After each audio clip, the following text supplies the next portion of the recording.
That is right. We have a lot of information. What a busy day today. Very busy day. A lot going on and a lot of snow to talk about too. Yes, that is right. We have video of that snow. This is actually from this evening where we had that wraparound moisture. This is coming from Natasha's cousin. Thank you, cousin. In the center. Yes, thank you so much. Thanks, Melanie.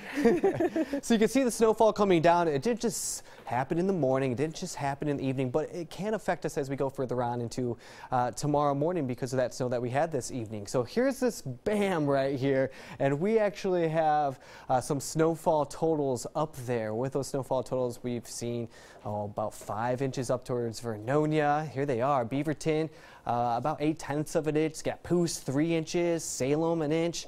Not much going at the office at the National Weather Service. That's in northeast Portland. And Parkdale, about 2 inches. Now, again, I want to take you out to the radar because it is slowing down. I've had some reports up towards Vancouver where those conditions have pretty much wrapped on up, but now the cold air is going to move on in.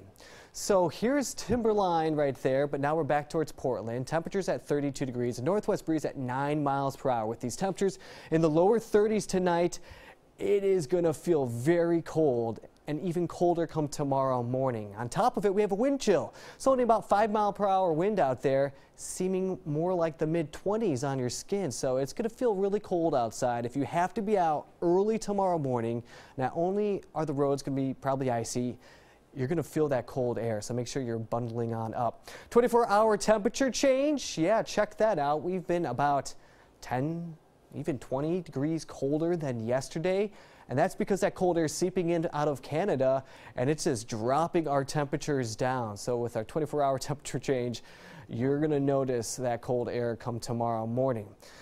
Now, we have a lot to discuss. We have that chance for some ice on the roads. We have a chance for maybe even some more snowfall for some locations. I'm going to toss it over to Natasha because she's going to break down that forecast. And if you have to go out early tomorrow morning through the mountains or here in the valley, she has that forecast for you. Natasha. All right, thanks, Joseph. Yeah, we were talking about all the snow we've seen, and I just have to give you this nice view up in the mountains. This is at 7,000 feet, Timberline, 6 degrees right now at 7,000 feet. And everybody who's been up there today has been saying it's been the best and most epic snow day ever. Now, in terms of how things are going to shape up for us tonight, we're expecting overnight lows in the valley, at the very least dropping down to the mid-20s, down to about 23 in Salem, 21 in Eugene. But look at these single-digit numbers for us.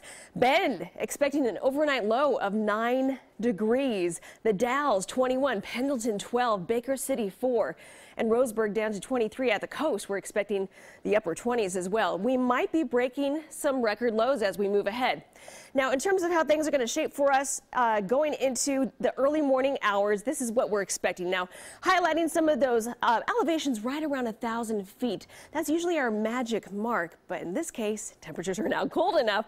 Any leftover snow that we do get from the area of low pressure, it's going to freeze, it's going to stay, and you'll be waking up to snow on the ground. In addition to that, some areas of ice too. So as we put this map into motion, this is about 1:30 in the morning. We're still looking at that wraparound moisture sticking around and now affecting the east side of the metro. Now, as soon as we get to about 3:30 in the morning, we could see it lingering for another hour or two, and then moving over to the gorge to the east side, and then more so affecting the Cascades on the west side. They're expecting an additional 3 to 4 inches of snow in the mountains, which is fantastic news if you are a ski lover or a snowboarder. Now, how are things going to shape up for the rest of the week? Because this is not the only time we're talking about the possibility of some low-level snow. Putting the map into motion going into Tuesday afternoon, the coastline and the Coast Range could see some of that snow developing because we're already going to be dealing with a really cold air mass, so it'll be easy to see some of that snow. We go into Wednesday morning, another chance of snow for Central Oregon and also the Cascades. Now we dive into Wednesday, into Thursday. Thursday now, another chance for snow, and it could be as early as 2:30 in the afternoon, with temperatures lingering in the mid-30s in the valley, but cooling down elsewhere. Now we go into Friday. We get a break Friday, but then Saturday we're talking about another chance for rain. Here's your 7-day forecast. Now tomorrow morning, again, the big caution for you is even if you don't have snow on the ground, watch out for areas of black ice, and then a daytime high of only 38. But look at that morning low, 23 degrees. Tuesday, not much warmer for us at night or during the day. And then Wednesday, a little bit better temperature-wise, 40 degrees. But we're not going to really hit that mid-40s stride until we get to Saturday and Sunday. And then our chance of precip will come by way of rain. So really take caution, not only if you're driving, but just walking outside of your house. I mean, this is where we see people falling. Absolutely. Yeah, something, think about, oh, crossing the street, it could be dangerous. Yeah, all right. It's going to be cold. Thank you so much for both being here tonight. Yeah. A lot going on. All right, let's talk about